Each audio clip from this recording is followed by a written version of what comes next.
घराचे स्वप्न तुमचे, जबाबदारी आमची. Satelkar builders and developers Kankavli railway station लगत साकारत आहेत समर्थ साई रेसिडेन्सी.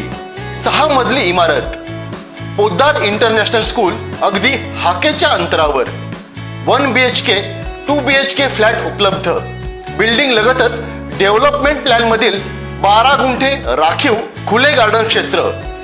सागवानी फ्रेमसह मुख्य दरवाजा, 24 तास पाणी, लिफ्ट, ग्रॅनाइट किचन ओटा, कन्सिल फिटिंग मॉड्युलर स्विच. संपर्क 9420 73 94 18 आणि 8605 74 10 30. जगप्रसिद्ध देवगड हापूस आंब्याला यावर्षी 80 ते 85% सतत बदलत्या वातावरणामुळे नुकसान झाले आहे. कोकणातील बागायतदारांनी आतापर्यंत सरकारकडे कधीच काही मागितलं नाही. कोकणातील आंबा बागेवर अर्थकारण अवलंबून आहे. मात्र आज ते सरकार दरबारी नुकसान भरपाई मागत आहेत. आंबा बागेत आंबे नसल्याने गंभीर परिस्थिती आहे. त्यामुळे सरकार म्हणून त्यांच्यासोबत उभं राहणं आमचं कर्तव्य आहे. त्यासाठी आम्ही मंत्रालयात बसतो. शासनाकडे योग्य माहिती पोहोचण्यासाठी आम्ही आंबा बागेत पाहणी केली. सरकारकडून जास्तीत जास्त मदत आंबा उत्पादक शेतकऱ्यांना करणार असल्याचे मंत्री नितेश राणेंनी स्पष्ट केलं.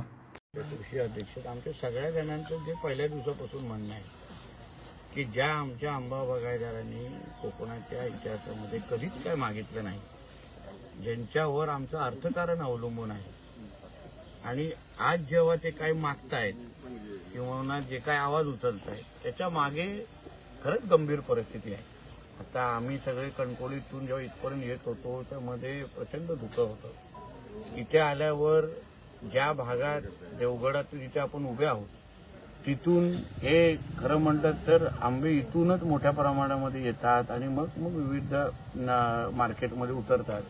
आता इथली आपण ही कॅमेरा म्हणून कॅमेरा घेऊन सगळीकडे फिरलात, जी काय परिस्थिती दिसली ती अतिशय गंभीर परिस्थिती आहे. म्हणजे आंबा जिथे 300 400 पेट्या बाहेर यायच्या तिथे आज 5 10 पेट्या पण निघत नाहीये. आणि म्हणून ही सगळी परिस्थिती शासन म्हणून प्रशासन म्हणून आम्ही खुल्या डोळ्याने पाहिलेल्या आहेत. आमच्या आंबा बागायतदारांच्या ज्या व्यथा आहेत, जे कधीच कोणाकडे हात पसरत नाहीत, कधीच काय मागत नाहीत, ते आज व्यथित आहेत.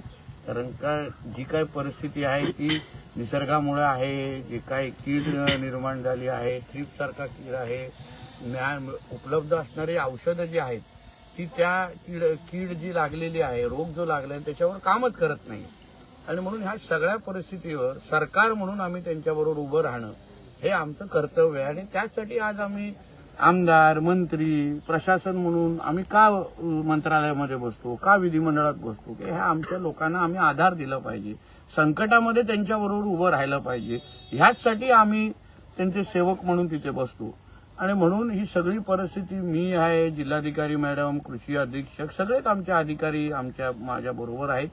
आणि आज ही परिस्थिती पाहिल्यानंतर शासनाशी, मुख्यमंत्री कार्यालयाशी योग्य पद्धतीने माहिती तिथे पोहोचवणं, जशी मागणी जास्तीत जास्त मदत, जेणेकरून ह्या सीझनमध्ये जे काही नुकसान झालेलं आहे ते भरून कसं काढता येईल, ह्यांना शासन म्हणून ह्यांना आधार कसं देता येईल, त्या दृष्टिकोनातून आता आम्ही पावलं उचलणार आहोत.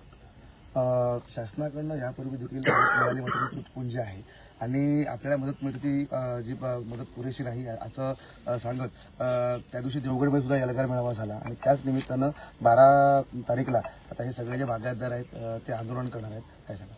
एक लक्षात घ्या, अशी परिस्थिती तुम्ही माझ्यापेक्षा आजूबाजूच्या बागायतदारांना विचारा. एवढी गंभीर परिस्थिती अगोदर झालेली नव्हती.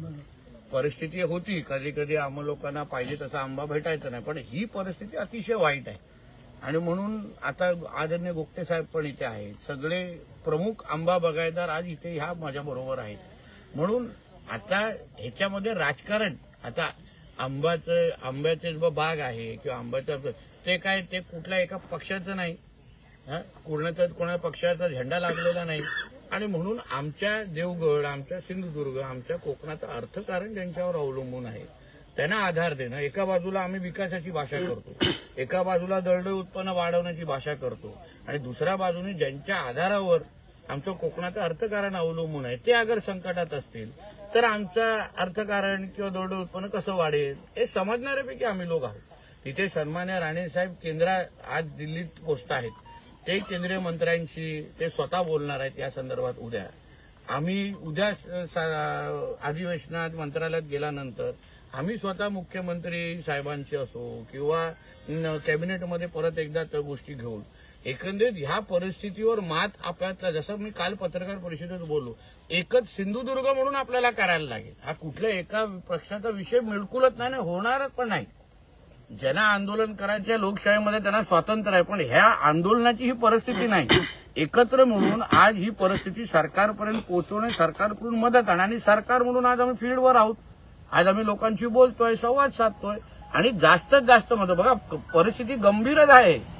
कमी तुटपुंजी मदत देण्याची ही परिस्थितीच नाही आणि स्वीकारणार पण नाही आणि आदरणीय मुख्यमंत्री त्या विचारायचे पण नाही. आणि 85% नुकसान झालेलं आहे असा अधिकृत रिपोर्ट आमच्या कृषी खात्याने ऑलरेडी सरकारकडे दिलेला आहे. आणि म्हणून सरकार म्हणून आम्ही अलर्ट आहोत आणि मदत ही चांगलीच मिळणार. ह्यांना परत उभं करणं, आधार देणं हेच सरकार म्हणून आमचं काम आहे. म्हणून काल आम्ही बारामती जे काही तिथे लॅबचा एक पर्याय सांगितला आणि सरकार म्हणून जी मदत करायची आहे आम्ही निश्चित पद्धतीने करणार. ताज्या अपडेट्स आणि ताज्या बातम्यांसाठी आजच सबस्क्राईब करा आपला Sindhudurg digital news channel. Like करा, शेअर करा, कमेंट करा आणि महत्त्वाचं म्हणजे बेल आयकॉनला क्लिक करायला विसरू नका.